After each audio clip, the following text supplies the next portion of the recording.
Hello, LazyKH viewers. So this computer is a Microsoft Surface Pro 3 that I bought in 2015, the summer before I left for college, because I was under the impression that no one brought their desktop computers to college, so I thought you gotta buy a laptop, bring it to school, and then do all your assignments, schoolwork on that laptop computer. So anyway, the Surface Pro 3 is sort of a half tablet, half laptop with a detachable keyboard. I guess I could remove it, but I don't want to do it right now. And it really served me well for my freshman year. After my sophomore year, I just kind of switched to a MacBook Pro because that's what 90% of my classmates were using. Anyway, this thing is about 5.5 years old because I bought it in late 2015. And it's not working. Your PC did not start correctly, and it's been this way for about 2 months. For some earlier context, in early 2017, something like this also happened, and we had to reinstall Windows on it from scratch. So I guess it sort of has a history of this. But I mean, it's not a bad tablet. It served its purpose well for 5 years. Anyway, I'm not worried about this because I have been backing up my files with Backblaze for about 2 or 3 years now. And I'm really grateful for that because that means I have all my files in the cloud. And Backblaze has actually come into handy for my desktop computer down here when its hard drive somehow became corrupted and I got all of my files back. Anyway, the point is, I'm thinking it's time to say goodbye to this thing. Like, if all the programs I want on this computer, I can just access again online and run them faster on my desktop anyway. And it's getting old. Why do I need to keep using it, right? Like, there are ways to try to troubleshoot and try to fix this. So I've tried going to this button here, Advanced Options, and okay, well, I guess it's taking a while. I've tried going through the options of ways to try to fix it. I haven't brought it into any expert or anything, so you can troubleshoot and all that. But none of them have really worked, and I don't know if it's worth the effort to do that, considering there's nothing special about this laptop that I can't just run on a different computer or just buy a new one.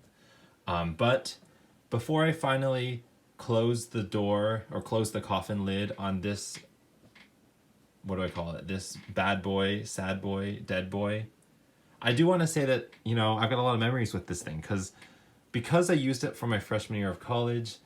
One, I did a lot of class assignments on it, but that's boring, CS106X, who cares about that?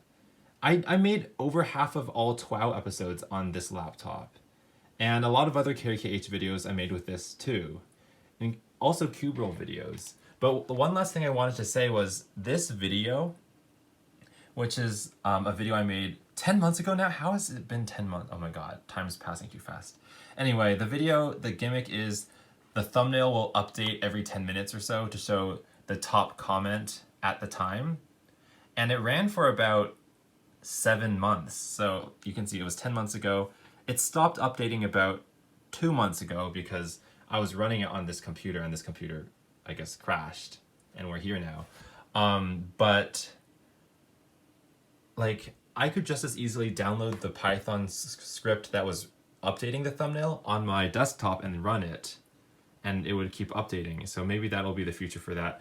I do wonder, for things that are coding projects where I need to have a server that's constantly doing something every 10 minutes or every hour or every day on a repeated cycle, it's not very nice to do it on my main computer, because then every time I restart my computer, I need to restart those programs as well. So maybe it would be nice to have a dedicated computer that I don't use, that's just always operating and always doing these projects that do need kind of round the clock running.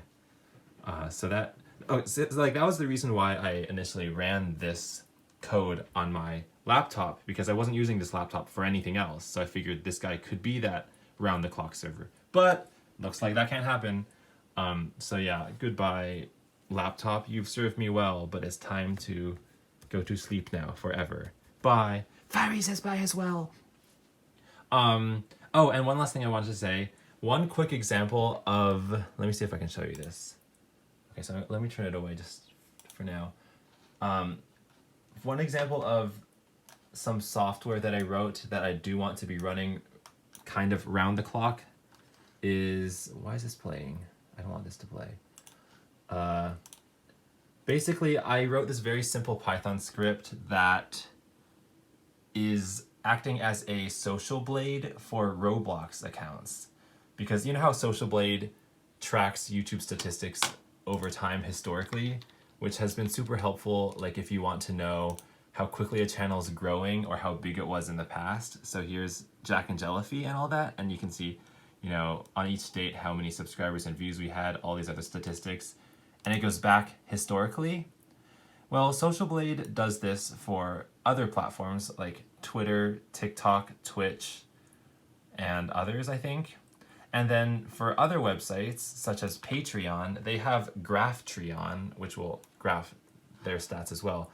But I couldn't find one for Roblox. Now, I'm not a big Roblox player, but I thought, you know, whenever these websites get started, the earlier back the data goes, the better. So I figured, like, why wait? Every day we wait is a day of data lost. So I have like a giant database, not giant. I have like a folder full of like CSV files with like the top 50 Roblox accounts followers over time. So I don't know why I'm doing this, but I did. And like the way this relates to this is because I'm using this computer as like the round the clock server, because this one used to have that role, but it doesn't anymore. And yeah, okay, so everyone say goodbye to this laptop. Goodbye. Thanks for watching.